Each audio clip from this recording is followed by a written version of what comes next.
In certain circles in the world today, it is claimed that the Jewish people should not have a country of their own. They do not need a state because we live in a global world and there's no reason for such nation states, etc. If you think about it, it's rather amusing.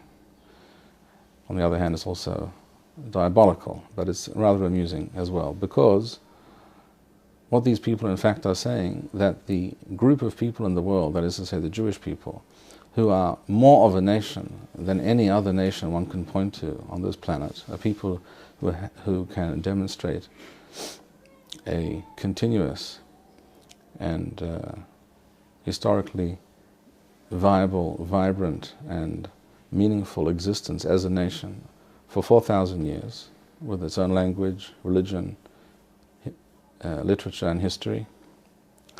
That nation, that group of people, does not require a state, according to these left-wing anti-Semites who hide behind their false claims of anti-Zionism.